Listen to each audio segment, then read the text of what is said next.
أنا الورقة المسكينة اللي سقطت من العار، وصرت يابسة يابسة وحزينة، راني هايمة ما نعرف. وصرت يابسة يابسة وحزينة، راني هايمة ما نعرف.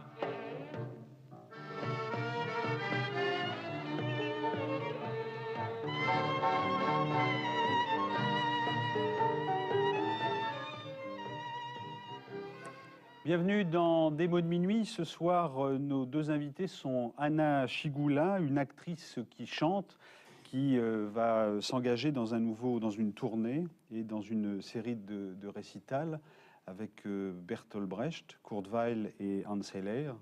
Bonjour madame. Oui, bonjour. Et Marco Beckis, qui est réalisateur italien et qui a travaillé dans son film Garage Olimpo sur la guerra sucia, la guerre sale, en Argentine, la dictature avec tout ce qu'elle implique de bourreaux et de saloperies. Passez-moi le terme, c'était entre 76 et 82, mais le message est universel et la torture reste autant pratiquée aujourd'hui qu'à l'époque de votre film. Dans Été niveau portable, deuxième partie de cette émission L'actualité culturelle, nous évoquerons le peintre Javlensky avec Guy Boyer, qui est le directeur de la revue L'Œil. Nous parlerons également cinéma, Le Petit Voleur, Éric Zinca, et jazz avec Jean-Jacques Milteau. Anna Chigula, je disais en vous présentant, alors j'ai une question tout à l'heure, on pourra parler de Jean-Claude Carrière, qui est l'un de vos paroliers, en tout cas quelqu'un qui écrit des textes pour vous, et qui disait « Elle éclaire jusqu'à nos ombres », parce qu'on dit de certaines actrices, vous l'avez été, vous l'êtes encore, qu'elles prennent tellement bien la lumière qu'elles sont immédiatement éclairées, magnifiques. Est-ce que vous avez une explication, ou est-ce que c'est quelque chose qui vous intéresse, cette manière de prendre la lumière ? Moi, je pense qu'il voulait dire que j'apporte moi-même ma lumière. C'est toujours ça que j'ai compris. Parce que, bon, on prend la lumière quand on a le teint clair, c'est ça. Mais j'étais jamais spécialement, comment on dit, facile à photographier. Ça, non. Je crois qu'il s'est référé plutôt à une condition intérieure. Est-ce que vous êtes bouddhiste ? Je vais vous poser la question. Je vais vous expliquer pourquoi je vous pose la question dans une seconde, mais je reviens sur une actrice qui chante. Vous avez été actrice, vous avez été, alors on ne va pas forcément s'attarder là-dessus, vous avez été l'égérie de Fassbinder, mais pourquoi est-ce que vous vous revendiquez comme une actrice qui chante ? Est-ce que c'est une actrice qui chante faute de pouvoir tourner ou d'avoir encore à tourner ? Ah, disons que j'ai tourné un manque en chance. C'est-à-dire, c'est vrai que le cinéma, ça s'est beaucoup appauvri, les offertes pour moi. Et ce qui m'a poussée à faire quelque chose duquel j'avais toujours manqué de le faire. C'est-à-dire, j'ai vécu une partie de ma vie d'une façon très passive. Je me suis laissée choisir, je me suis laissée stimuler pour servir à des fantasmes des metteurs en scène. Et je me suis toujours dit, mon Dieu, si un jour je devrais être complètement responsable de ce que je fais, quelle angoisse. Et alors, et puis j'ai pris quand même ce chemin-là parce que, comme je le parce que j'ai dû faire ça toute une vie, c'est-à-dire là, où j'ai vu que il y avait l'angoisse, il fallait y aller tôt ou tard. Et c'est pour ça maintenant je suis à la deuxième moitié de ce que je fais, c'est-à-dire je suis responsable pour ce que je veux dire, même maintenant dans ce spectacle sur Brecht, j'ai écrit aussi. Je ne suis pas seulement là en tant qu'actrice, je suis en tant que moi-même parlant de ma vie, en quoi Bertolt Brecht, il a été important pour moi, dans quel moment il a su faire une influence dans ma vie, et que même très récemment, j'ai rencontré un poème de lui qui s'appelle Les Béquilles, qui j'étais étonnée, je ne le connaissais pas d'avant, qui m'a fait comprendre que, par exemple, quand je me suis vue sur le grand écran, que j'avais réalisé qu'une partie de moi, même physiquement, puisqu'il n'y a rien de l'intérieur qui ne soit pas aussi après physique. Visible. C'est comme m'a déjà dit Oscar Wilde, le plus profond, c'est à la surface aussi. J'ai réalisé que la façon dont je marchais, qu'une partie de mon visage, il y avait une petite paralysie. Et que c'était justement ce côté passif et même introverti à dans un degré même assez fort, était une condition de ma vie que j'avais envie de sortir de ça, parce que c'est une peine de rester enfermé dans soi-même. Et Bertolt Brecht a parlé aussi des béquilles. Il faut se défaire des béquilles, il faut laisser tomber, il faut être prêt à marcher à quatre pattes. On est toujours finalement amoureux ou respectueux de ceux qui vous apportent des choses, même inconsciemment. Quand vous étiez petite, vous chantiez à tue-tête, mais de manière cachée. Et aujourd'hui, vous assumez complètement ce besoin de chanter, et vous l'assumez d'autant plus que vous vous écartez d'un registre classique qui vous a vu, il y a quelque temps, chanter Piaf, alors que là, vous allez vraiment dans ce qui vous anime, dans ce qui vous occupe. Non, c'est classique aussi, parce que c'est quand même Eisler et Weill, donc ce sont des grands classiques allemands. C'était avant ça que pour le premier récital, je me suis aventurée dans ce qui est le plus difficile, c'est-à-dire dans des mélodies qu'on ne connaît pas, que Jean-Marie Seigna a composées pour moi. Donc tout était nouveau. Là, ça va être plus facile, parce que ça fait du bien de reconnaître ce qu'on a déjà, des musiques qui ont déjà traversé.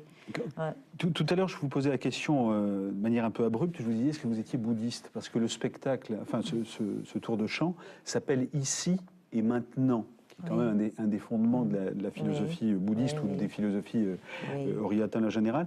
Est-ce qu'aujourd'hui, vous êtes ici et maintenant complètement? Autrement dit, est-ce que vous êtes réconcilié avec vous-même, alors que vous avez une histoire qui est difficile, vous avez un rapport à l'Allemagne qui a été difficile, vous avez une identité qui a pu être schizophrénique, d'une certaine manière.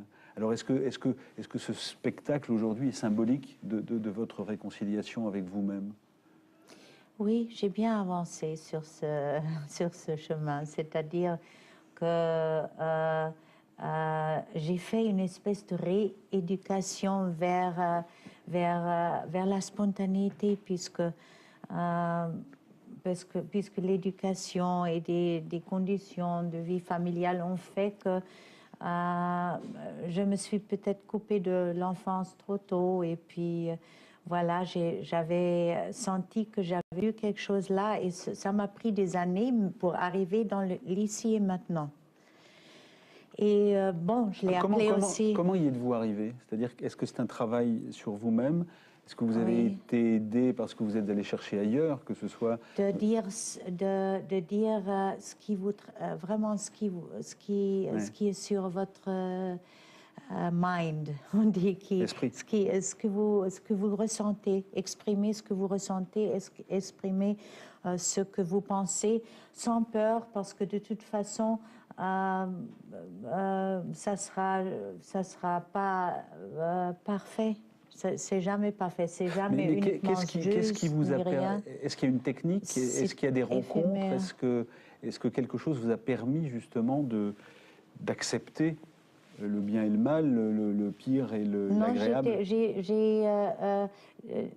J'avais abandonné l'idée de vouloir trouver mon identité, puisque vous avez parlé de schizophrénie. J'ai trouvé que j'étais un état passager de toute façon, et que c'était ça qui me ralliait le mieux aux autres, c'est-à-dire que je faisais des va-et-vient entre moi et les autres, et que je changeais, et que c'était plus ma préoccupation qu'il fallait que je sois identique à celle d'hier ni à celle de demain, puisque mon plaisir de vivre, c'est aussi me transformer. Et donc, oui. Est-ce qu'aujourd'hui vous finiriez votre thèse de philologie, parce que je sais qu'à un moment où vous faisiez des études, et quand Fassbinder vous a demandé de jouer Antigone, vous sortiez de l'université, et alors vous aviez l'intention d'une thèse qui était la schizophrénie du comédien par rapport à la schizophrénie classique, c'est-à-dire la maladie, et vous vouliez étudier quel était le décalage entre le discours que s'approprie un comédien, un acteur ou une actrice. Non, c'était pas tout à fait ça, mais c'était plutôt la déformation des langages des schizophrènes et la déformation voulue par l'artiste, parce que l'artiste, il est très proche à tout ce qui peut être un dérèglement il est pas dans la normalité, bien qu'il c'est bon qu'il rentre, qu'il retourne, qu'il fait des va-et-vient là aussi. Est-ce qu'aujourd'hui vous finiriez cette thèse? Non. Non, j'ai pas envie d'analyser, j'ai envie d'exprimer, et j'ai envie de faire comprendre d'une autre manière que d'expliquer. En chantant par exemple? Oui. En chantant Brecht? Brecht, on a retrouvé un document d'archives que je voulais vous montrer, c'est Brecht confronté au fascisme américain. Oui, la fameuse scène. En 1947, il est devant le sénateur McCarthy, et il a à répondre des cris révolutionnaires. Regardez. Is it true that you have written a number of very revolutionary poems, plays, and other writings?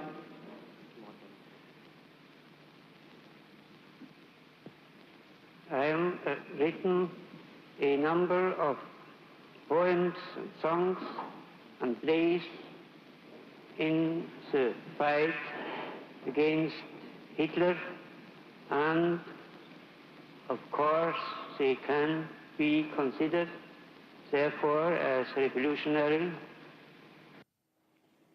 Alors, qu'est-ce que ça vous fait de voir, donc c'est la période américaine de Brecht, ensuite en 1948 il revient à Berlin-Est et il invente, il crée le Berliner Ensemble, mais là on le sent dans la difficulté. Comment est-ce que vous le revoyez, vous, qui dites qu'il est un des poètes du XXe siècle qui vous a le plus marqué, qui vous a le plus touché?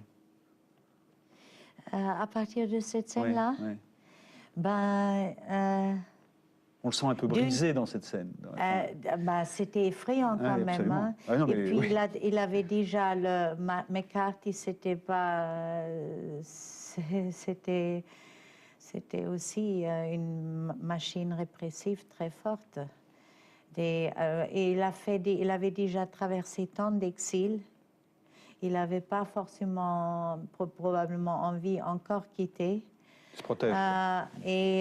Il se protège. D'ailleurs, il y a dans ces histoires de Monsieur Coyne, Monsieur K, le penseur, une où Monsieur K se prononce contre la violence, et puis il voit que les gens devant lui, il quitte la salle, et il se retourne et il voit derrière lui la violence.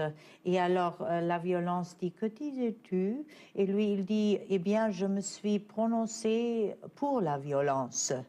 Et après, ses élèves lui disent: mais Tony Shin, qu'est-ce qui se passe avec Tony Shin? Et lui, il dit: les chines que j'ai, elle n'est pas à rompre. Il faut que je survive précisément la violence. Et donc, il était pas seulement un révolutionnaire, un théoricien, etc. Il était ancré aussi dans la transformation de la réalité telle que c'est possible. Je suis sûre qu'il était très conscient que le communisme n'était pas ce qu'il attendait de lui. Quand il a reçu le prix du stalinien à Moscou, très tard déjà, presque vers la fin, la photo qu'il y a, il ne sourit pas. Je crois qu'il a déjà compris qu'il y avait des goulags et que ça existait, le fascisme dans ce système aussi. Et c'est pas pour rien qu'il est mort. Et je crois qu'il est mort d'un épuisement. Pas seulement parce que son œuvre, c'est une œuvre de géant, mais aussi parce que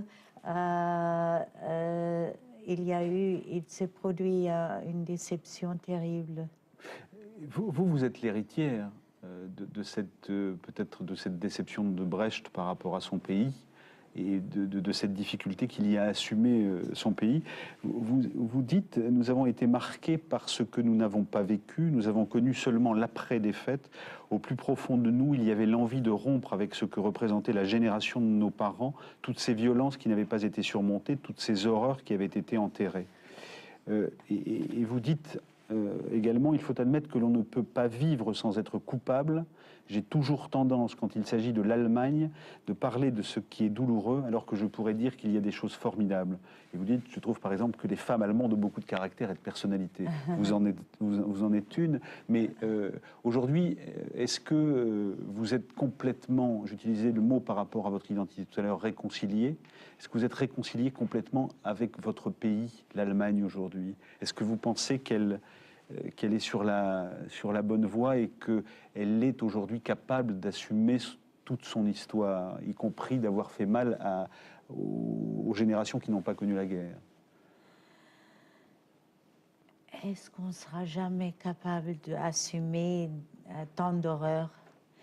C'est une rencontre avec soi-même, c'est-à-dire il y a des moments dans la vie, dans une échelle moins grave que ceux des bourreaux et ceux qui ont travaillé dans l'extermination. On est très souvent surpris de quoi on est capable.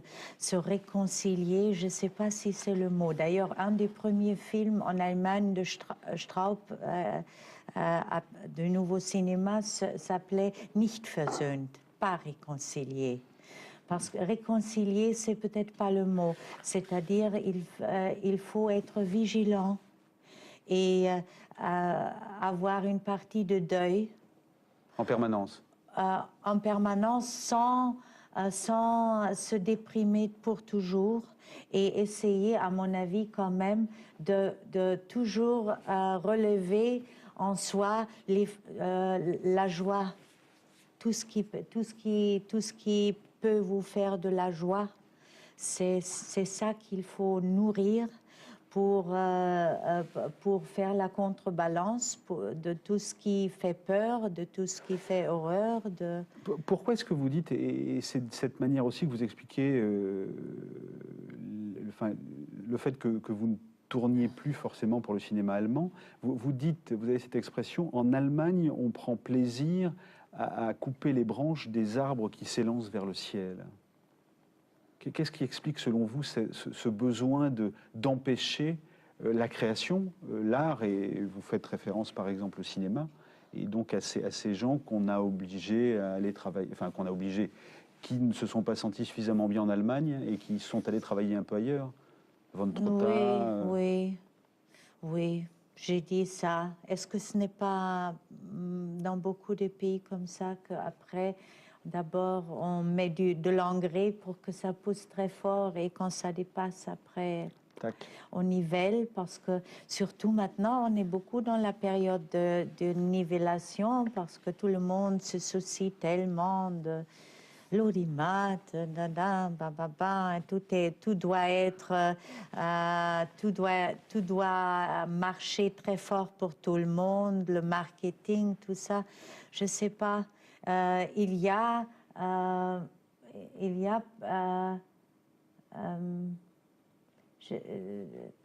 y a quand même en France, on le chouchoie beaucoup plus, tout ce qui est star et tout ça.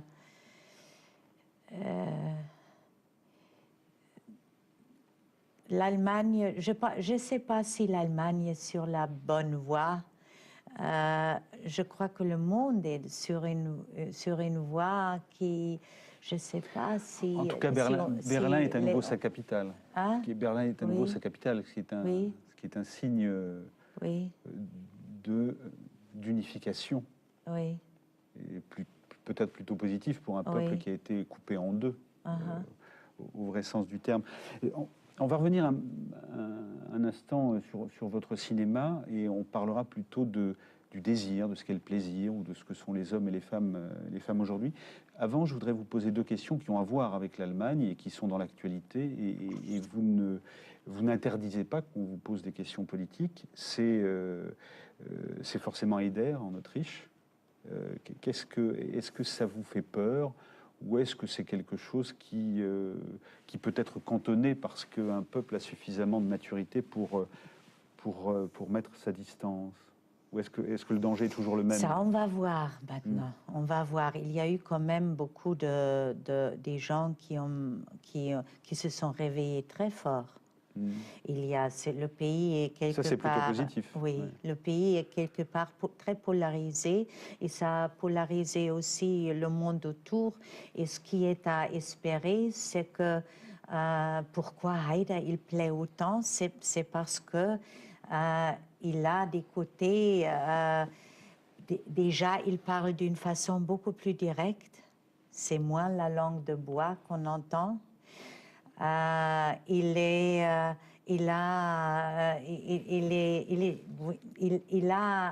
quelque chose qui touche au problème d'une façon qu'il faut peut-être maintenant prendre en considération, qu'on ne peut plus jouer la carte de la tolérance à l'infini. Plus. Il y a trop de tolérance à toujours, à mon avis, préparer après la haine et ça a versé dans le fascisme. Donc, il y a des choses à apprendre à travers la montée de Haïda et c'est à voir maintenant c'est une épreuve maintenant, oui. C'est une mise à l'épreuve. Une question à laquelle je pensais, c'était par rapport à Peter Hanke. Vous avez beaucoup interprété ces textes. Et Peter Hanke est allé recevoir une décoration de Milosevic pendant les événements du Kosovo. Est-ce que ça vous trouble? De la même manière que Régis Debray, notre intellectuel français, a pu troubler l'opinion par ses prises de position pour le moins maladroites. Oui. Disons que quand l'opinion est presque unisono à dire ça ce sont les mauvais et ça ce sont les coupables et ça ce sont les victimes, je pense que tort ou pas tort, c'est bon d'avoir aussi des voix qui disent il ne faut pas faire Faut pas être manichéen. démoniser. Oui, il ne faut pas être manichéen. Une partie, d'une part, ça empêche que ces gens-là, après, peuvent se montrer autrement. Et c'est bon de tenir quelque part aussi la balance. Bon, lui, quelles sont ses raisons de les faire? Kusturica d'ailleurs aussi, c'est peut-être même, parce qu'il y a des racines, il y a une partie yougoslave, je ne sais pas, de slovène dans Handke, mais c'est une Handke a été toujours contre-courant. C'est sa façon de dire. C'est sa façon de mettre quelque chose sur le plan de la culture. Donc, je pense que tous ces voix-là, ils polarisent aussi. C'est pas uniquement à cracher dessus. Ils sont nécessaires. Anna Schygoula, un extrait de cinéma, parce qu'on ne peut pas faire autrement quand même quand on est avec vous. Jean-Luc Godard disait de Fassbinder, mort en 82, « Comment voulez-vous qu'on ne meure pas jeune quand on a fait tout seul l'essentiel du cinéma allemand ?» Je voudrais qu'on regarde un extrait. 1972, c'est Ephibriste, et c'est sans doute un moment, et c'est un extrait dont on ne se lasse pas, même si on le voit relativement souvent, et on vous retrouve dans le film Fassbinder. Oh Gott im Himmel, verzeih mir, was ich getan. Ich war ein Kind. Oder nein, ich war kein Kind mehr. Ich war alt genug, um zu wissen, was ich tat. Ich habe es auch gewusst. Ich will auch meine Schuld nicht kleiner machen. Aber das hier ist zu viel. Denn das hier mit dem Kind, das bist nicht du, Gott, der mich strafen will. Das ist er. Bloß er. Und ich habe immer geglaubt, er habe ein edles Herz. Und habe mich immer klein neben ihm gefühlt. Und jetzt weiß ich, dass er es ist. Er ist klein. Und weil er klein ist er grausam. Alles, was klein ist grausam. Alors voilà, Ephibriste, un des thèmes chers à Fassbinder, c'est les êtres aliénés. Ephibriste, marié à 17 ans à un bourgeois, mais au-delà du cinéma de Fassbinder, dernier aspect de l'entretien porte sur la manière dont vous envisagez la famille aujourd'hui et les rapports hommes-femmes. Comment est-ce que ça a évolué? Oh oui. Vous avez refusé la famille, les hommes maintenant, ils mettent des couches au bébé et ils donnent des biberons et pourquoi prennent leur temps. Pourquoi est-ce que les hommes vous font pitié? Hein? Vous dites les hommes me font pitié. Oh, j'ai dit ça une fois. J'ai dit ça, je peux... Ça laisse des traces, hein? Non, mais je peux... Non, pitié, c'est peut-être pas... Quelquefois, je me dis, je suis quand même... heureusement que je n'étais pas un homme, ça doit être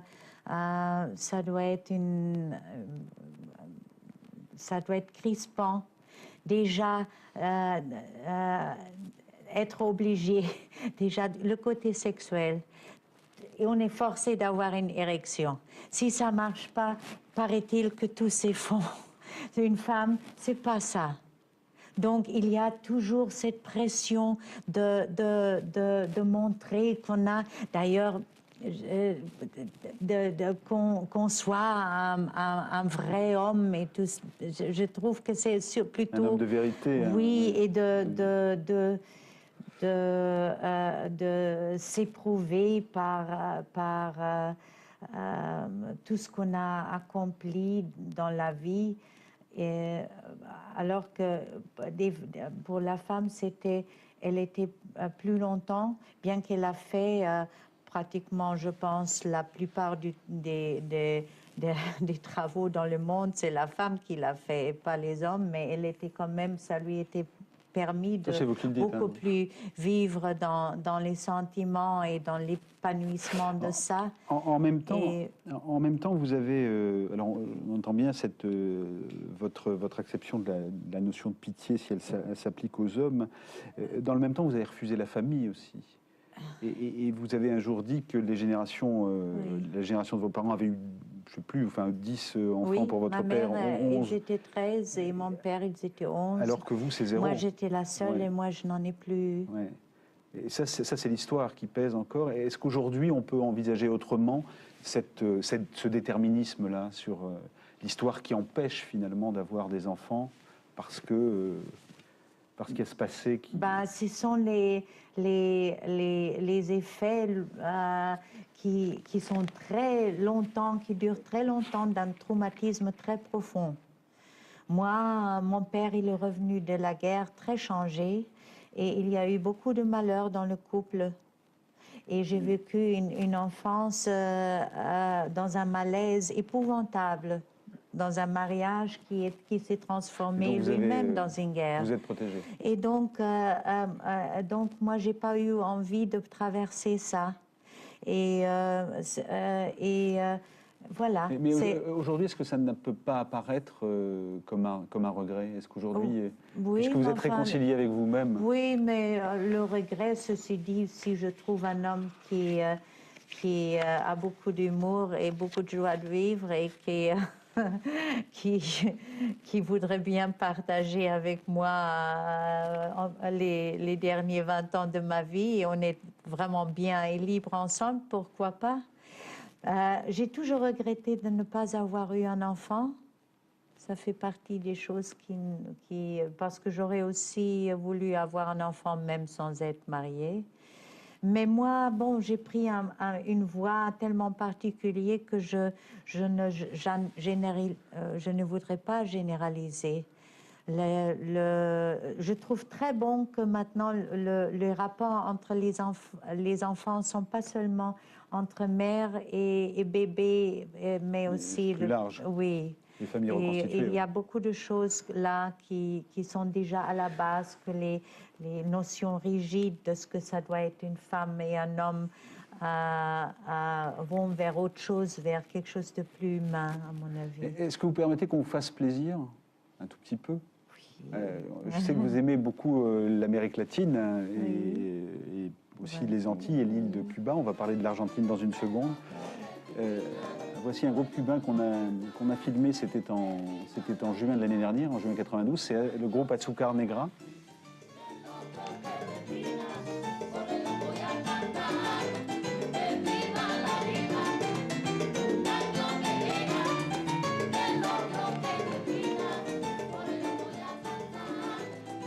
On est quand même loin du réalisme à la Brecht.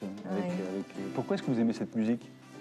Oh, j'ai passé beaucoup de mois à Cuba dans le tournage d'un film. J'ai même appris l'espagnol, le cubain, paraît-il. Je parle plus le cubain que l'espagnol. Pourquoi j'ai aimé ça? Parce que j'ai trouvé justement que les Cubains, malgré toutes les difficultés qu'ils ont et qu'ils n'avaient rien, ils avaient de tout parce qu'ils faisaient générer donc cette alegría de vivir tant qu'ils pouvaient. Bien que je suis sûre que derrière cette... Est-ce que cette alegría de vivir, cette joie de vivre, est-ce que c'est quelque chose que vous n'avez pas, vous, forcément, immédiatement ou spontanément en vous? Ben, nous qui venons des climats un peu plus pluvieux et froids, on n'a pas ça si facilement. Mais il faut plonger plus en profondeur et le soulever là. Marco Bekis, qu'avez-vous entendu de ce qu'a dit Anna Schygoula, pardon? Et j'ai entendu tous, absolument tous. Et moi, j'étais une observation parce que je l'ai écouté comme si c'est matérialisé quelqu'un que je connaissais déjà à travers les films. Alors là, c'était pour moi très émotionnant, émouvant. Et, et les choses qu'elle a racontées m'ont touché, même au dehors de son personnage, parce qu'elle racontait du cinéma d'une façon latérale, c'est-à-dire c'est quoi la difficulté d'être un acteur aujourd'hui, alors et aujourd'hui aussi. C'est vrai, les acteurs sont toujours choisis. Ils n'ont pas une autonomie souvent de la vie. On le voit aujourd'hui, le milieu des jeunes et des jeunes qui veulent faire les acteurs et qui sont toujours malheureuses. Alors, bon, il y a pour apprendre beaucoup de choses, des choses qu'Anne a dit. Quel est le sentiment qu'elle vous inspire le plus? Quel est le sentiment qu'elle vous inspire le plus? Oui, j'ai compris. Ouais. Je suis en train de penser. Ouais. Et en proximité, en coïncidence dans les choses qu'elle a dit, aussi en relation à son identité, c'est-à-dire que son identité mélangée, double, vous l'avez appelée schizophrénique.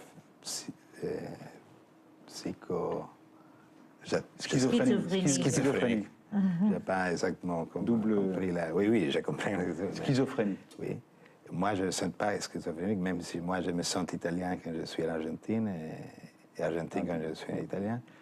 Et je suis très bien dans les aéroports quand je voyage, à la moitié.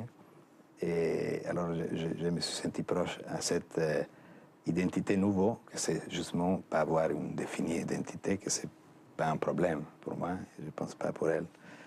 Et de cette façon, bon, c'est aussi quelqu'un qui a vécu l'époque que moi j'ai vécu, c'est les années 70. Alors bon, ça c'est notre proximité très fort. Et il y a des valeurs, des idéaux qui sont absolument tombés et qu'on regrette. Moi je regrette. Et que peut-être ils ont une valeur qui n'a pas encore été vraiment analysée et considérée. Non? Qu'est-ce qu'elle a dit sur la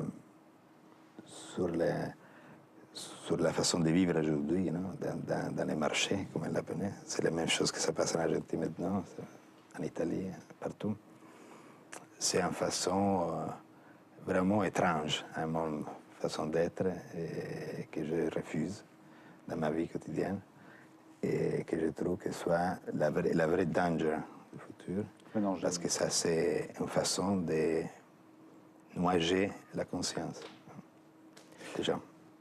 Anna Schygoula, 2, 4, 5 mars à la Cité de la Musique, donc dans un spectacle qui s'appelle Ici et Maintenant, Brecht, Kurt Weill, et on vous retrouve dans 2 titres que vous avez bien voulu chanter tout à l'heure pour nous, De la bonté du monde et Dimanche de Pâques. C'est la musique de Hans Eisler.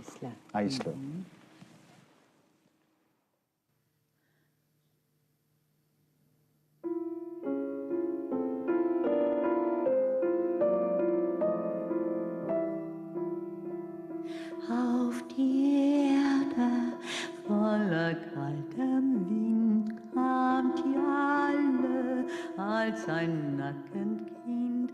Frierend lag ihr ohne alle Hab, als ein Weib euch eine Windel gab.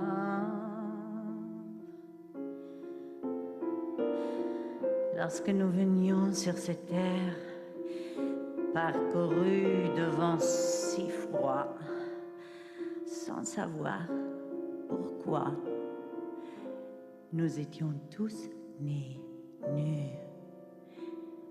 Mais lorsque nous quitterons cette terre, nous serons tous, bien sûr, couverts de blessures.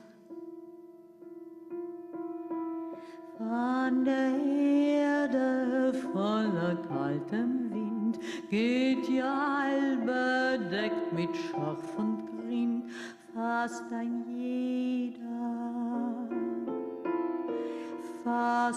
jeder hat die Welt geliebt, wenn man ihm 2 Hände Erde gibt.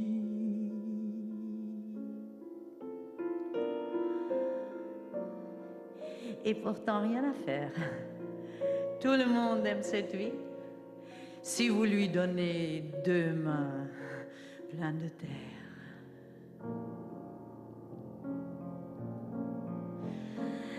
Staniswald sur la Seine für Mutterkegel und Kind, wenn dann die blauen Kähne frisch gestrichen sind und beim Eierchen suchen hört man im Wäldchen von weit schon die Kinderlein fluchen an der Mittagszeit.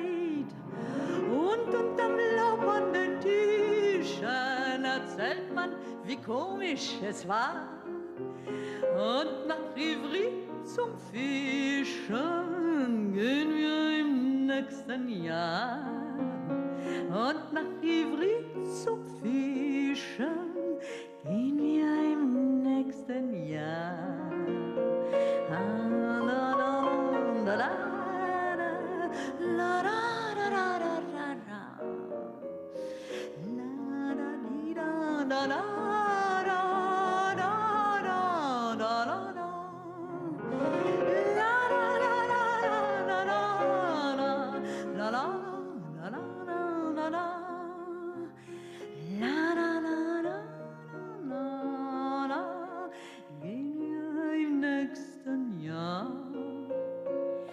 Und nach Ivry zum Fischen gehen wir im nächsten Jahr.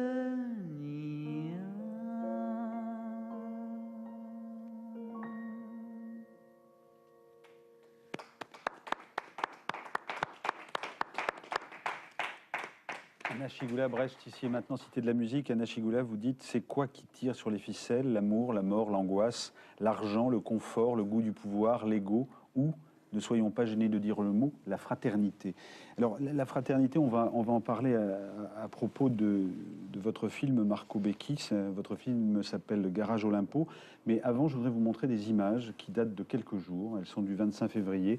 Et ces images montrent l'un des tortionnaires argentins, condamné en France par contumace à la prison à vie en 1990. Il s'agit de Astiz. Et on va regarder ces images qui ont été tournées par l'agence Reuters il y a quelques jours à Buenos Aires.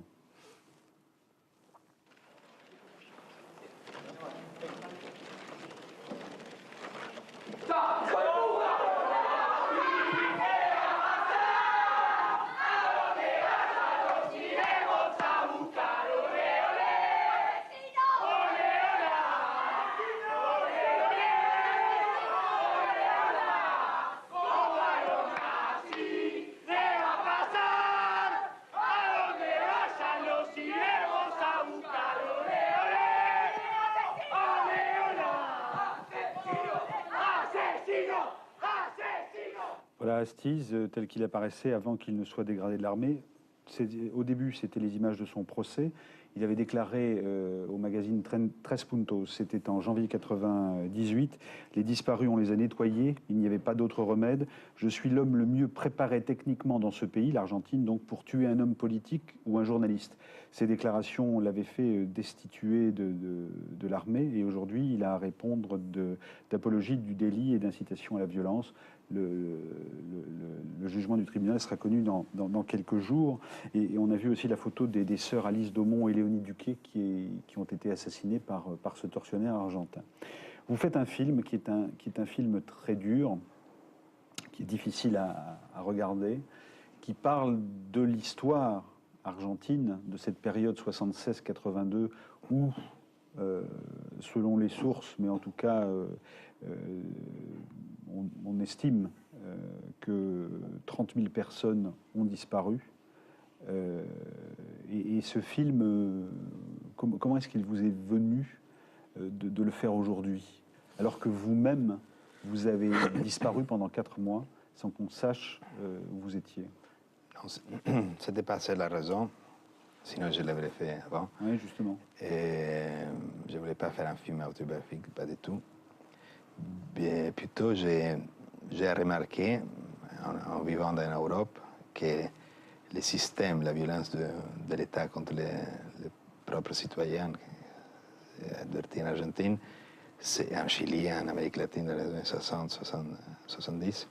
C'était exactement la même violence qu'on a pu enregistrer en Bosnie, en Tchétchénie maintenant. Et il y a des endroits où, dans les dernières années, ça s'est passé. Alors, ce que ça m'intéressait, c'est de raconter cette histoire d'il y a 20 ans comme si c'est passé aujourd'hui, quelque part dans le monde. C'est-à-dire l'actualiser.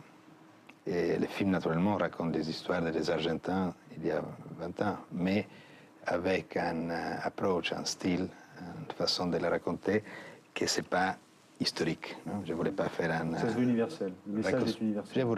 Je voudrais universaliser ça pour dénoncer qu'est-ce que ça passe aujourd'hui. C'est-à-dire la même indifférence de laquelle on a parlé à l'époque, qu'il y a eu pendant les championnats du monde 78, que milliers de journalistes sont allés à l'Argentine pour fêter la fête du football, et à côté, à 300 mètres, il existait un camp de concentration qui était en pleine fonction. On retrouve l'un des tortionnaires argentins, ou l'un des chefs des tortionnaires argentins, ces vidéos-là. Écoutez ce qu'il disait au moment de la Coupe du Monde de football en 78.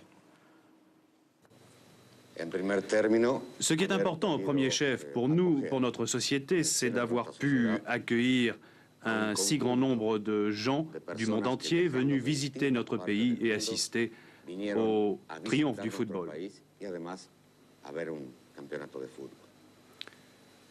Mais ce que l'Argentine aura gagné par-dessus tout, c'est d'avoir pu montrer à la face du monde que nous sommes un pays organisé, avec un pays uni, une nation qui a un destin sûr et un peuple décidé à cheminer vers la conquête de ce destin. Il fait bien propre sur lui, cet homme-là, et en même temps, les disparitions avaient commencé, et les exécutions sommaires... Il était en train de finir. Ouais. Ils ont commencé le 96. 76. Oui, 96. Pardon. 76. 76. Ouais. Pour les numéros en français, pour moi, c'est toujours un problème. Et ça a fini pratiquement dans les 79, c'est-à-dire la violence plus forte, c'était entre 76 et 67. 68, ils ont nettoyé un peu l'ambiance pour l'arrivée des journalistes et pour l'événement. Et normalement, en 79, il y avait plus d'activités dans les champs de concentration. Il restait simplement quelques survivants qui après sont survécus. Donc vous-même, vous avez été victime des militaires habillés en civil et des Ford Falcon à l'époque qui écumaient la ville. Comment est-ce qu'avec cette distance de 25 ans, est-ce que vous la voyez comme une victime, ou est-ce que vous la voyez comme un réalisateur de cinéma qui réfléchit? Comment est-ce que vous faites la part des choses entre ce que vous avez vécu, puisque vous avez été, vous, prisonnier de la junte, et est-ce que l'œuvre, avec un message universel dont on parlait il y a une seconde, est-ce que c'est la même chose, ou est-ce que vous avez bien voulu poser les deux? Non, c'est simplement, il y a une troisième voie, c'est voir l'histoire comme un survivant, pas forcément d'une expérience, que c'était très courte et heureuse, mais à une époque, à une génération. Je ne pense pas qu'il y ait une différence entre les disparus en Argentine, génération argentine, et les tragédies qui sont passées en Europe avec les jeunes européens, c'est-à-dire il y avait une génération qui avait des idéaux, des espoirs, des idées très fortes, commençaient très tôt à les avoir et à être indépendants, et ils sont s'écraser contre un mur, naturellement. Et alors, je me sens plutôt un survivant à cette époque qu'un victime, franchement. On va regarder un premier extrait de votre film. Maria est c'est même pas une activiste, c'est une jeune femme qui va dans les quartiers défavorisés donner des leçons, donc, et qui va être interpellée et qui va disparaître dans cette tourmente qui est au centre de votre film. Regardez. Son de la policía, el ejército argentino. ¿Qué quieren? Vamos a llevarnos a su hija, señora, para hacerle algunas preguntas. ¿A dónde la llevan? señor? ¿A dónde lo llevan? Señora, si le importa tanto su hija, se hubiera preocupado antes. ¿A dónde vas? Avanza, Caperucita. ¿Qué tenés? ¿Dónde vas tan? Párate. Siéntate. Párate. Párate. Agachate. Párate. Siéntate. Párate. Agachate. Párate. Vamos. Vamos a estar solos.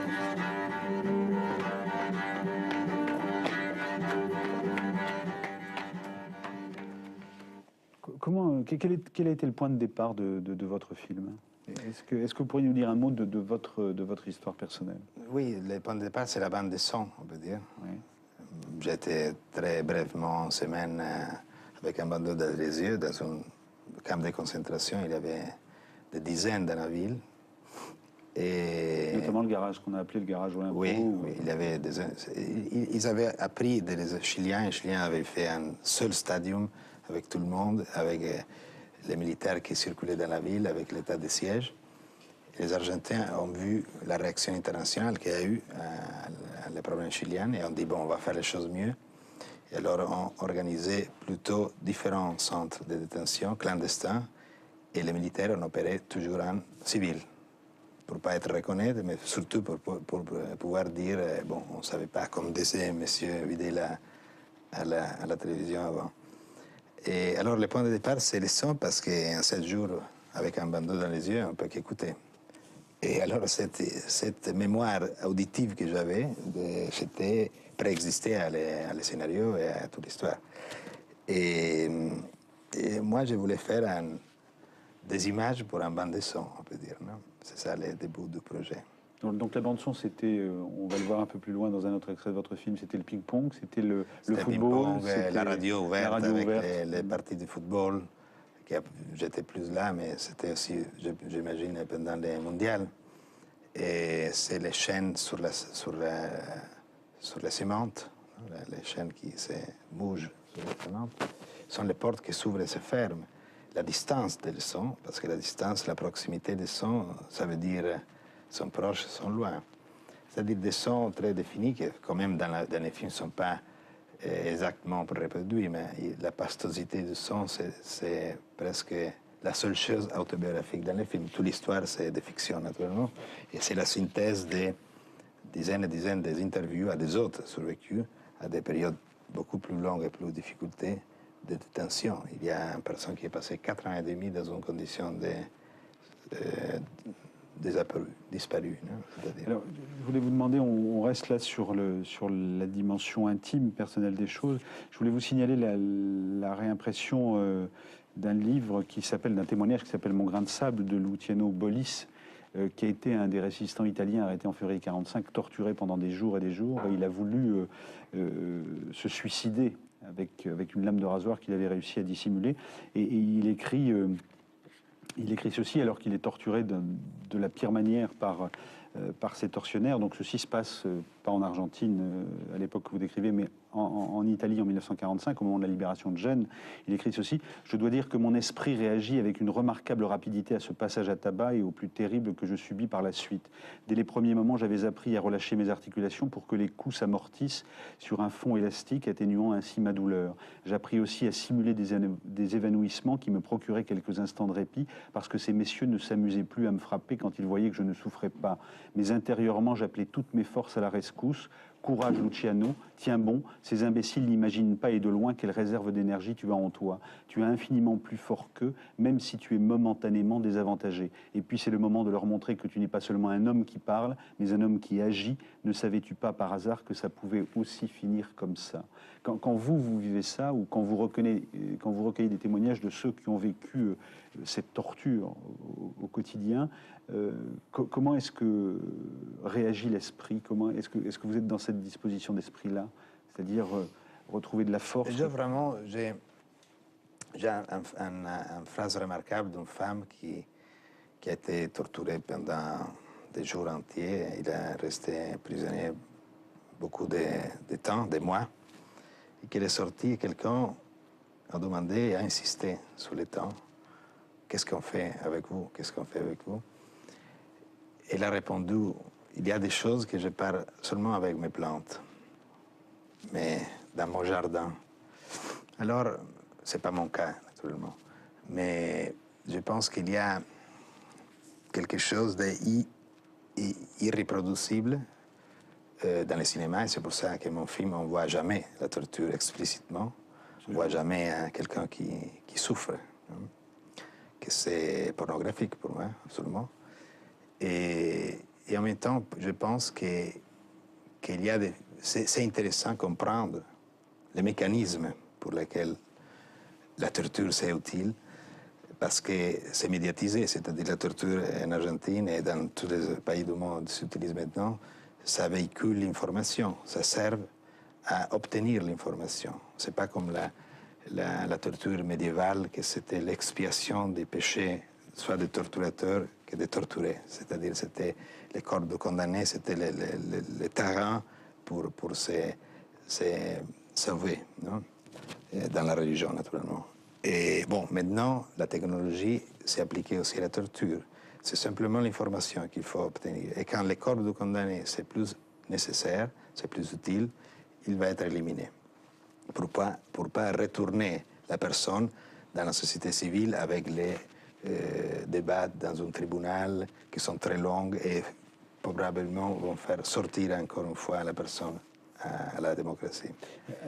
Dans votre film, vous dites, vous posez aussi une relation sensuelle, je ne dis pas une relation amoureuse, entre une femme qui est torturée et son tortionnaire, parce qu'ils se connaissaient avant le souterrain de la prison. Qu'est-ce que vous voulez dire dans cette relation qui se noue entre la femme et son bourreau? Est-ce que c'est une manière de s'en sortir, ou est-ce que c'est portier de nuit, c'est-à-dire une perversité amoureuse entre le... Alors, je n'étais pas intéressé du tout dans la psychopathologie de la relation entre le torturateur et la torturée. Premier parce que c'est déjà fait, et pas avec beaucoup de succès pour moi, dans Les Portiers de nuit. Cavani, oui. Et en plus parce que ça ne m'intéresse pas, c'est-à-dire c'est un argument que ça ne m'intéresse pas. Ce qui m'intéressait, c'est la relation entre un prisonnier et n'importe quel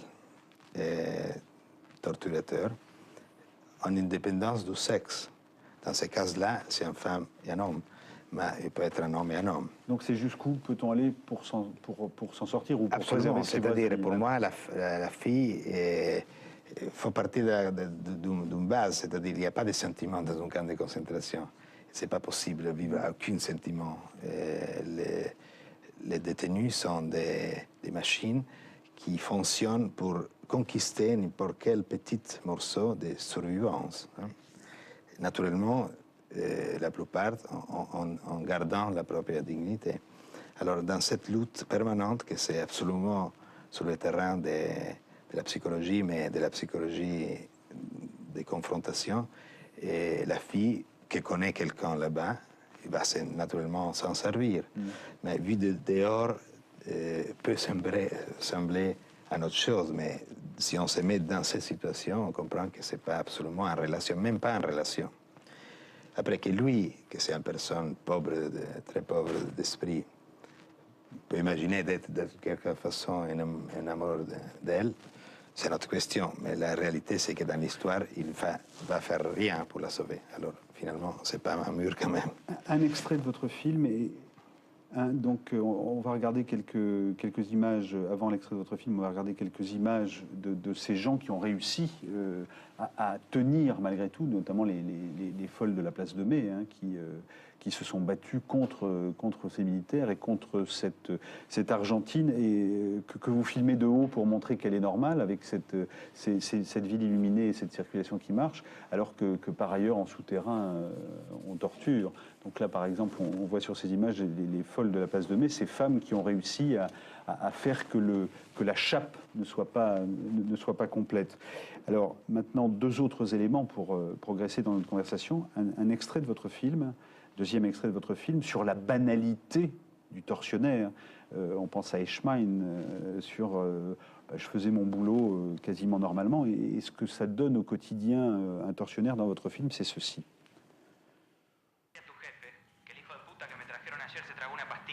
Después te llamo.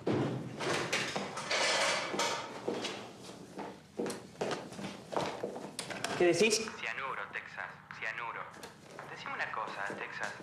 ¿Dónde tienen los ojos cuando los revisan? En el orto, ¿no?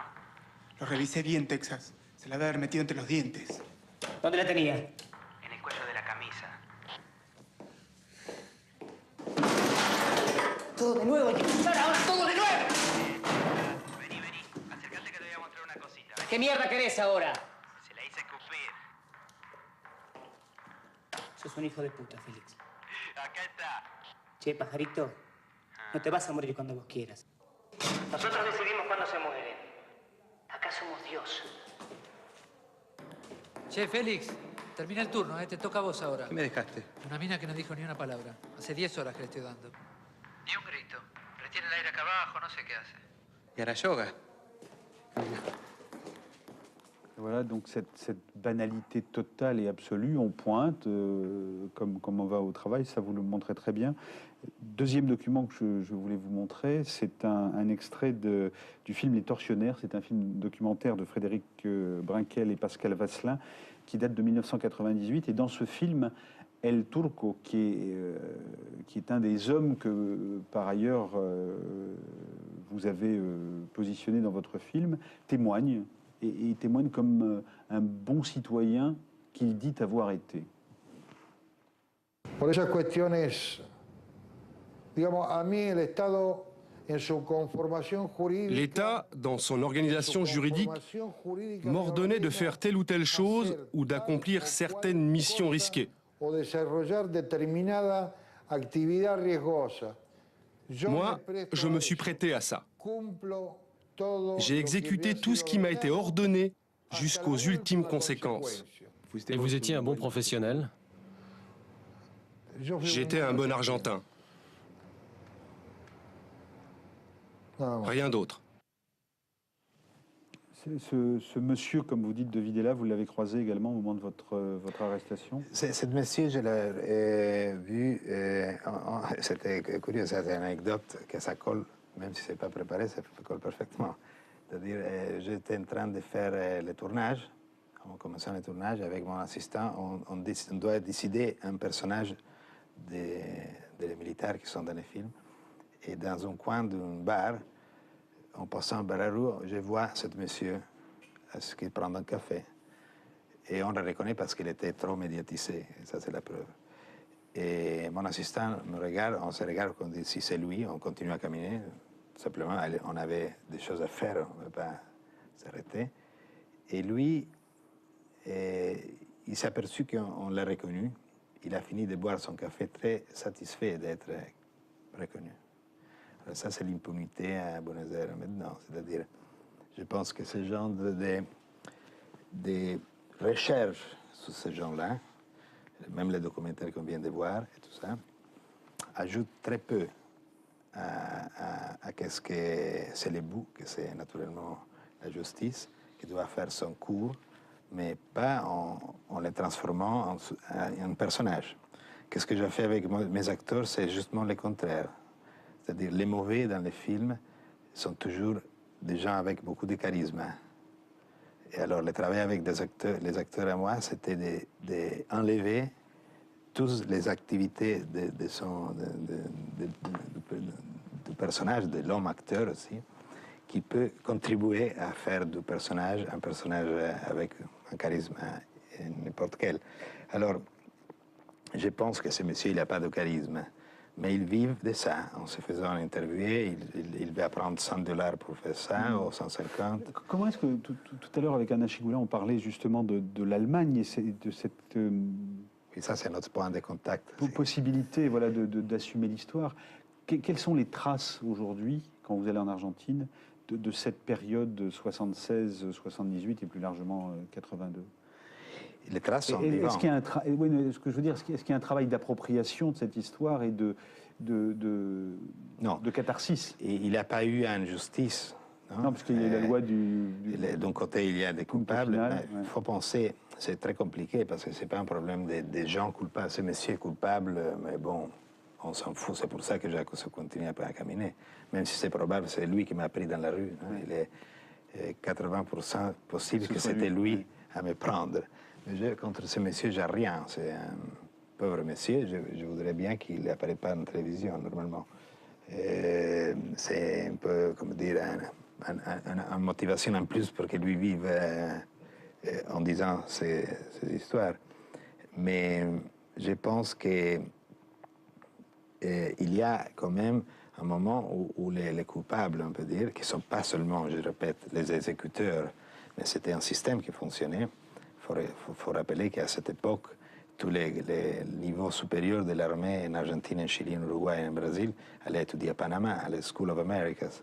C'était une école du Pentagone, avec des manuels qui sont publiés, on peut les trouver à Internet, qui disaient exactement qu'est-ce qu'il faut faire avec la guérilla, naturellement pas explicitement avec un planning de comme c'est la torture, mais naturellement c'était implicitement suggéré. Alors, ça c'était le monde dans lequel on vivait. Et l'Europe s'était alliée des États-Unis, c'est-à-dire la peur de la révolution cubaine, c'était absolument là. Et alors la réaction, c'était ça. Et c'est la justification pour la violence. Marco Becchi, j'ai une dernière question à vous poser. Chez nous, assumer notre histoire, ça a été, et c'est encore, de régler la question de la guerre d'Algérie. Henri Alleg a fait en 1958, publié aux éditions de Minuit, un livre qui s'appelait La Question, sur la torture. Je les connais, les livres. En Algérie. Laurent Heinemann, quelques années plus tard, en a fait un livre. Ma dernière question porte sur ceci. C'est une proposition de loi relative à la reconnaissance de la guerre d'Algérie qui date de juin 1999, qui passe devant le Parlement français. Et le rapporteur de ce projet de loi dit « Nous pouvons maintenant aborder cette période de notre histoire plus sereinement et je souhaite, comme les associations d'anciens combattants, que notre Assemblée unanime reconnaisse l'existence de la guerre d'Algérie et des combats en Tunisie et au Maroc. » Et dans les modifications, il envisage de remplacer dans tous les textes législatifs ou réglementaires et les documents officiels, sur tous les monuments, stèles et plaques commémoratives portant trace de ce moment dramatique de l'histoire de la France et de l'Algérie, les termes « opération de maintien de l'ordre » ou « opération d'Afrique du Nord » par l'expression « combat de Tunisie, Maroc et guerre d'Algérie ». Ce que je veux souligner là simplement, c'est que la guerre d'Algérie, ça s'est terminé en 1962. Il a fallu attendre 1999 pour qu'enfin la France soit capable de dire que c'était la guerre d'Algérie et pas des opérations de maintien de l'ordre. Qu'est-ce que vous en pensez, vous, vu de l'extérieur? Oui, j'espère que l'accélération historique va faire les choses plus vite. J'espère.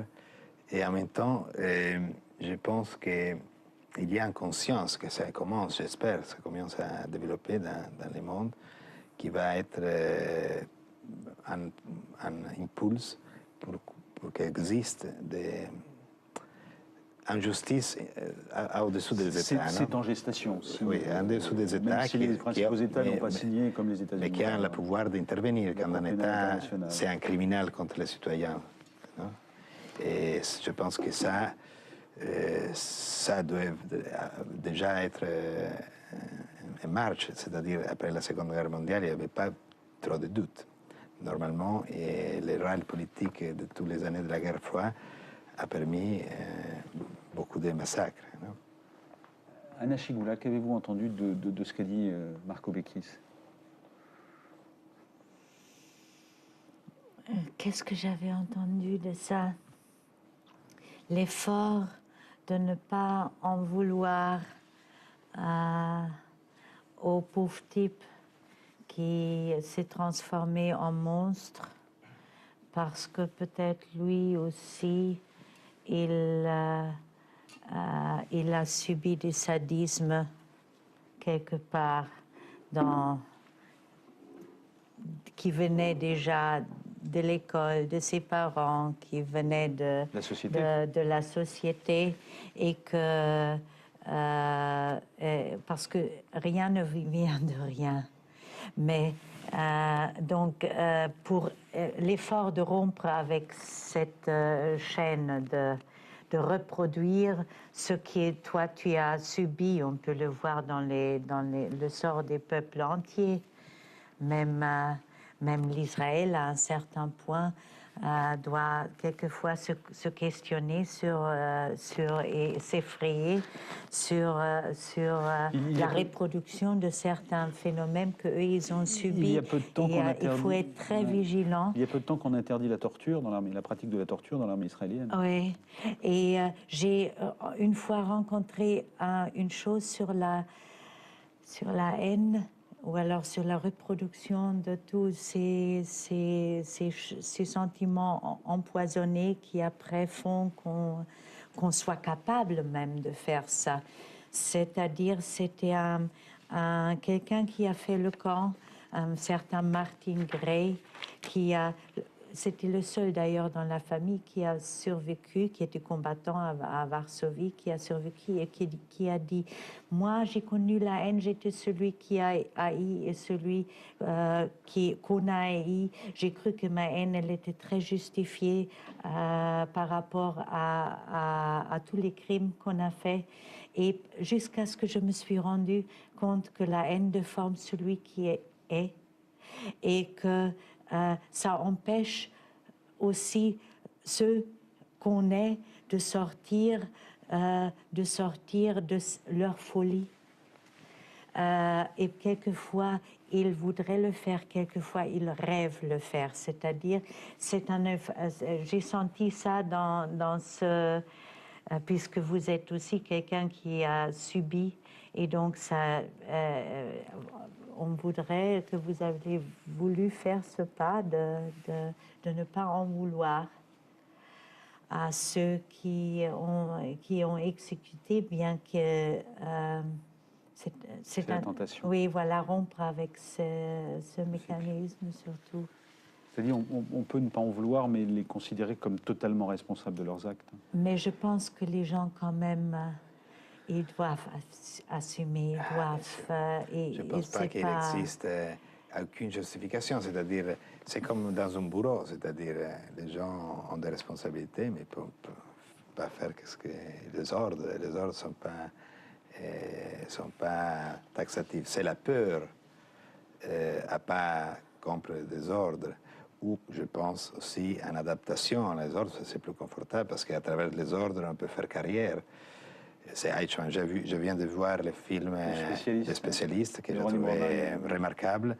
Et c'est justement ça, ce monsieur qui répétait, qui faisait que s'occupait des trains. Mais normalement, c'est lui qui a organisé tous les transferts dans les trains. Alors normalement, et ce monsieur, dans ce contexte, c'est un monsieur n'importe quel.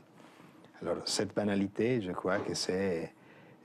le cœur de la bureaucratie, c'est le cœur de la dictature. La bureaucratie, l'État, les États. Mais la bureaucratie, c'est la base. Anna Chigula, Marco Bekkis, vous restez avec nous. Votre film Garage Olympos sort le 22 mars. On va passer à la deuxième partie de cette émission. Ça s'appelle Éteignez vos portables.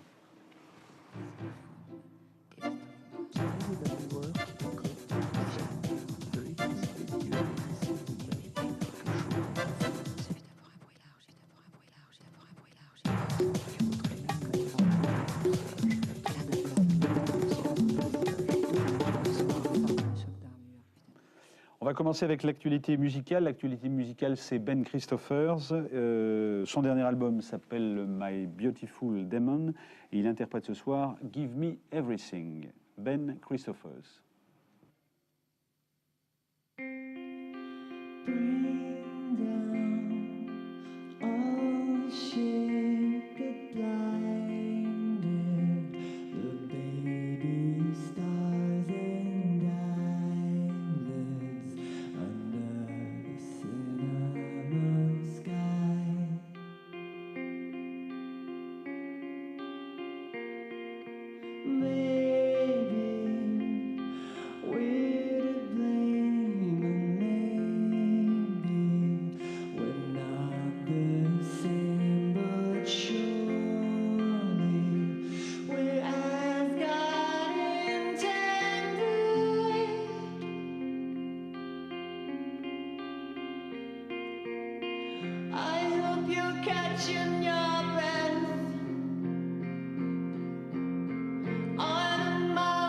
Somewhere, I hope it's some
Ben Christophers, Guy Boyer, directeur de la revue L'Œil, vous nous avez rejoint pour nous parler de l'exposition Javlensky. Et vous aviez consacré d'ailleurs le mois dernier, ceci c'est l'Œil du mois de mars, le mois dernier, vous aviez consacré un cahier à ce monsieur qui a beaucoup donné dans le portrait. Tout à fait. C'est une exposition formidable qui se trouve dans un petit lieu qui s'appelle le Musée et Galerie de la CETA, qui organise depuis maintenant une dizaine d'années des expositions centrées soit sur les symbolistes belges, par exemple, soit sur les expressionnistes allemands ou russes, puisque cette fois-ci c'est un russe. Et en fait, c'est une exposition en deux volets. Qui a vécu beaucoup en Allemagne. Qui a vécu beaucoup en Allemagne, tout à fait. Il est né en Russie, mais il est parti très rapidement avec sa femme Werefkin, Marianne Werefkin, à côté de Munich. Donc ils sont allés à Murnau avec Kandinsky et Gabriel Munter. Donc c'était toute cette espèce d'équipe d'expressionnistes qui ont beaucoup travaillé avec la couleur. Et lui a donné une réponse quasiment unique dans l'art du XXe siècle, qui est sur la figure, donc le portrait, et comment on arrive à faire un doux mélange, un mélange savant, on va dire, et surtout très sensible, entre la figuration et l'abstraction. Et dans l'exposition, qui est encore une fois une petite exposition, mais remarquable dans son accrochage, on va passer progressivement de la figure jusqu'à des scènes quasi mystiques, et tout ça très lié, bien sûr, à la tradition de l'icône. Alors j'aimerais qu'on puisse regarder quelques-unes des peintures de Javlensky. Alors dans les tableaux très importants, par exemple, on a cette jeune fille de 1912, qui est très haute en couleur. Donc on voit un petit peu comment l'artiste va poser un peu les grands schémas de ses peintures. Ce sont des visages souvent de manière frontale. Et on voit bien que la couleur, il n'y a plus de dessin, c'est la couleur qui construit le visage. Et un grand accent est marqué sur les regards et sur les yeux qui sont cernés de noir, très souvent. Une autre des œuvres importantes, et en plus il faut la signaler, c'est je crois l'unique tableau de Javlensky que nous avons dans les collections françaises, qui est cette tête de Méduse qui vient du musée des Beaux-Arts de Lyon. 1923. 1923, exactement. Alors, celle-ci a un double intérêt. D'abord, la couleur est dominante, et en plus, on a une sorte de double lecture, à la fois le regard qui fascine, qui pénètre dans le visage, et d'un autre côté, un regard vers l'au-delà. Donc, il y a une sorte de va-et-vient à travers la toile qui est spectaculaire. Et puis après, j'allais dire, ça se gâte, parce qu'on passe à 1928, ça s'appelle Fin d'été, et là, le regard que vous soulignez une seconde disparaît complètement, et on part vers l'abstraction.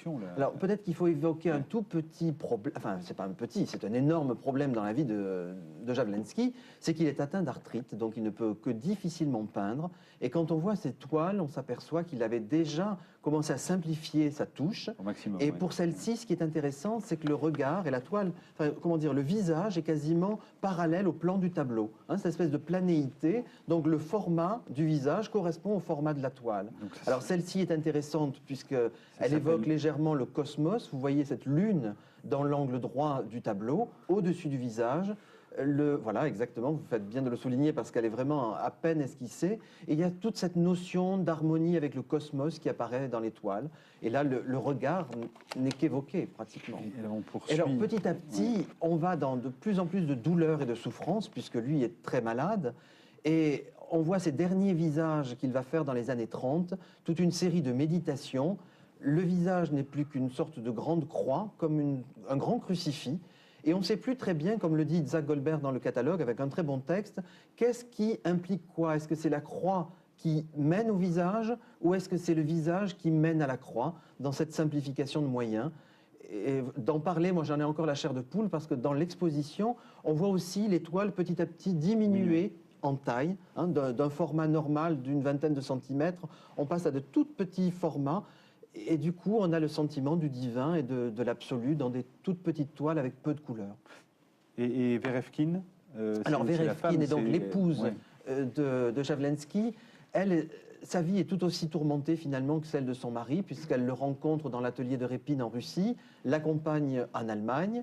Et là, elle décide de ne plus du tout travailler. Elle qui était peintre, préfère, grand signe d'abnégation, de ne faire plus que la promotion du travail de son mari. Et puis, une dizaine d'années après, elle a quand même 46 ans, elle se remet à peindre, et la toile que l'on voit en ce moment, là, qui s'appelle Automne, où on voit ce chapelet de petites filles qui partent de l'école, montre son retour à la peinture.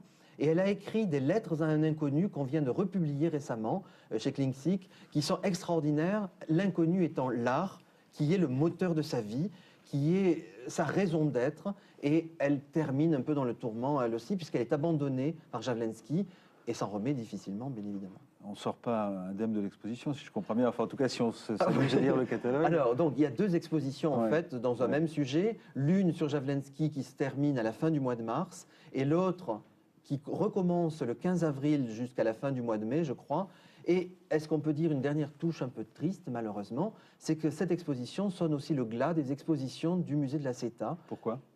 Problème de mécénat, les temps ont changé, et tout le travail remarquable fait par Marie-Claire Hadès et toute son équipe se termine là avec cette espèce de champ de signes remarquable, encore une fois, et l'exposition a un énorme succès. Merci Guy Boyer de nous avoir si bien parlé et de nous avoir décrypté un peu les quelques travaux de Jawlensky qu'on a pu voir.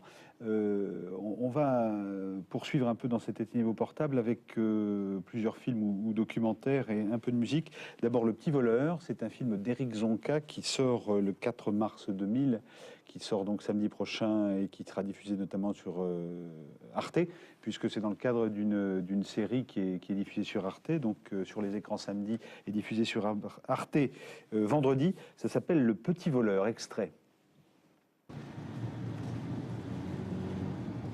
Arrête-toi là. Garde-toi. Garde-toi.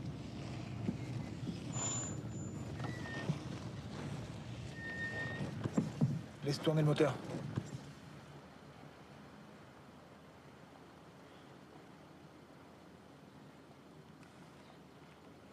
Enfoiré.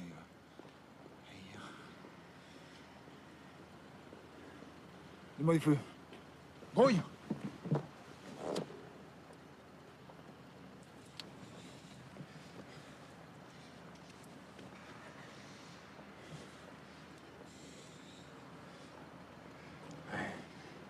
Ça, sale nègre, mettons-les dehors. Espèce cet enfoiré.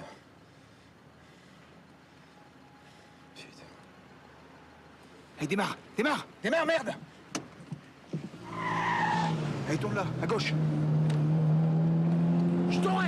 Je te buterai la gueule, enculé, va! Voilà donc pour Le Petit Voleur, Éric Zonka, comme dans La vie rêvée des anges, ce film se termine, alors peut-être de manière pessimiste, ou en tout cas, c'est vrai qu'à chaque fois, c'est plutôt cette image dans La vie rêvée des anges ou dans Le Petit Voleur de l'usine qui permet aux gens de vivre une vie qui semble complètement enfermée, mais qui les sort également de là d'où ils viennent. Dans le cas du Petit Voleur, c'est le banditisme, voire le grand banditisme. Question donc sur la morale, entre guillemets, des films de Zonka. Le jazz maintenant, avec Jazzimut, festival de jazz à l'Européen du 28 février au 4 mars. Je vous propose un extrait d'un solo d'un des jazzman qui est actuellement programmé à l'Européen. C'est Jean-Jacques Milteau. Il sera en concert les 3 et 4 mars. Extrait.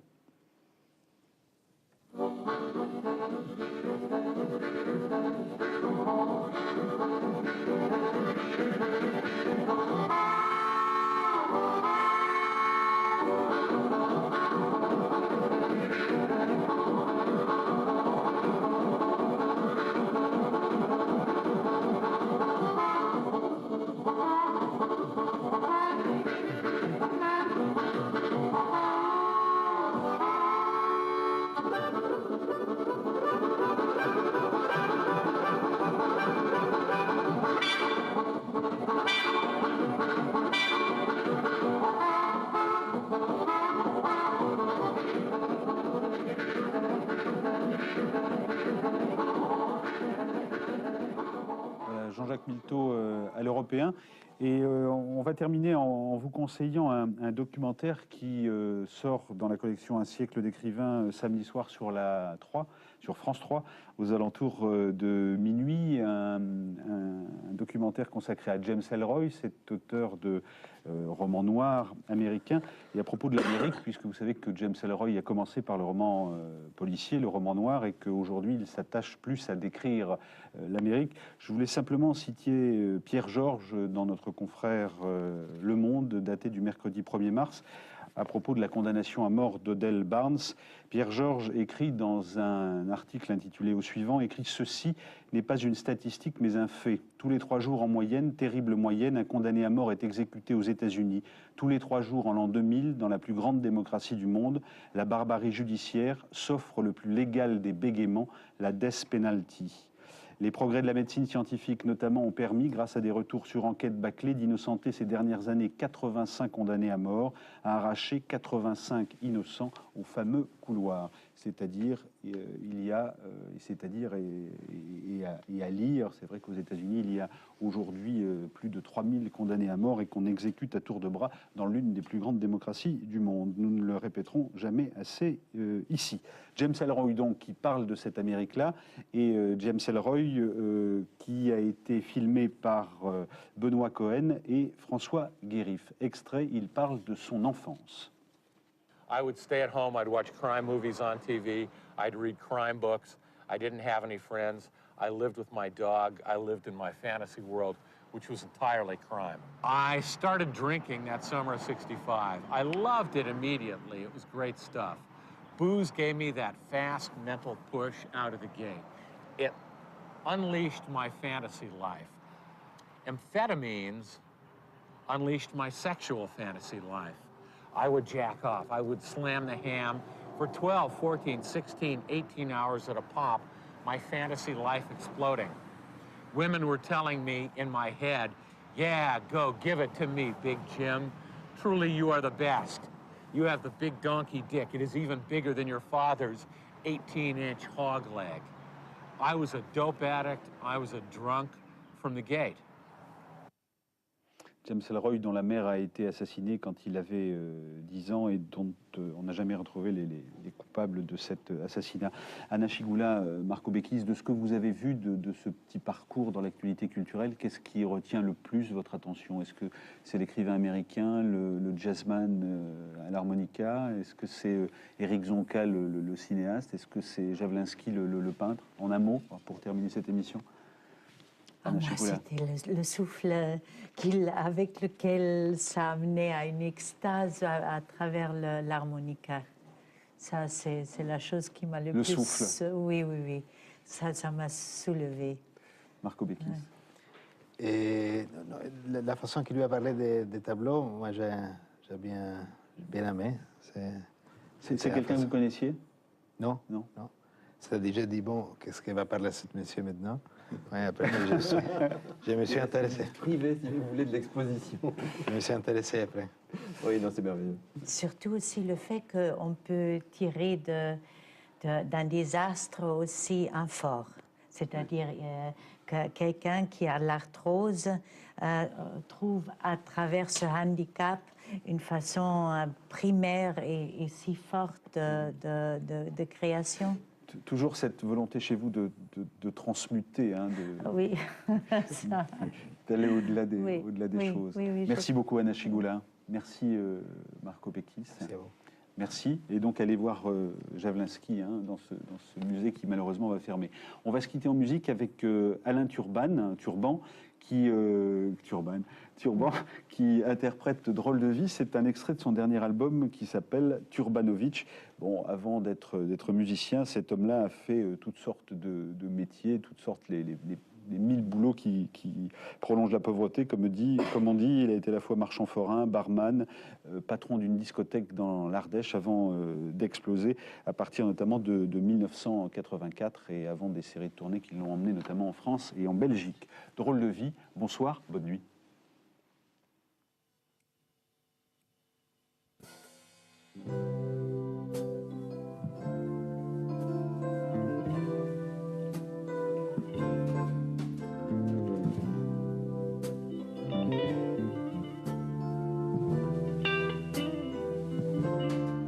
Si je l'ai prise par les deux bouts, j'ai dû mourir 100 fois couché pour dire je t'aime une fois pour toutes, ne plus avoir à retrouver ma drôle de vie.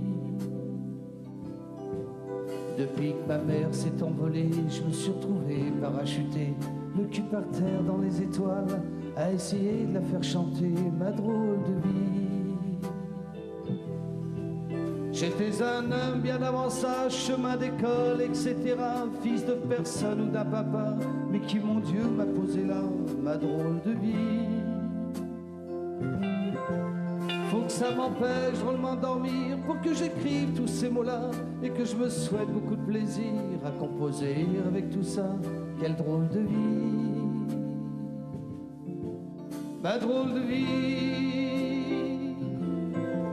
Elle se résume en quelques mots, en quelques femmes, et c'est idiot. J'ai l'impression qu'elles se connaissent et qu'elles ont toutes les mêmes fesses, la même adresse. Ma drôle de vie, de tour de chant, tour de con, j'ai des coups de gueule dans mes chansons. Je suis le ringard pour des ringards que je prends toujours pour des cons, et j'ai les noms. Si j'ai du mal à faire semblant, je suis débiteur à tout bout de champ. Je mettrais bien le compteur à zéro pour éviter les coups dans le dos de ma drôle de vie. Depuis que le business m'a volé mon âme pour un sac de blé et que je m'accroche à entretenir des relations pour la maintenir, ma drôle de vie. J'étais quelqu'un bien avant ça, je faisais pipi tous les matins. Quand on est môme, on ne pense pas qu'on pourrait jouir à ce point-là d'une drôle de vie. Faut que ça décolle drôlement chez moi pour que j'écrive tous ces mots-là. S'il y a une vierge au bout du monde, faut que je la connaisse avant qu'elle tombe. Quelle drôle de vie, ma drôle de vie. Elle se résume en quelques mots, en quelques femmes, et c'est idiot. J'ai l'impression qu'elles se connaissent et qu'elles ont toutes les mêmes fesses, la même adresse. Ma drôle de vie, de tours de chant, tours de con, j'ai des coups de gueule dans mes chansons. Je suis le ringard pour des ringards que je prends toujours pour des cons, et j'ai les noms. Côté copains, ça va pas mal, à part 2 ou 3 qui s'étalent, toujours au milieu des chansons. Faut croire que la mort a du bon. Quelle drôle de vie, drôle de vie, drôle de vie.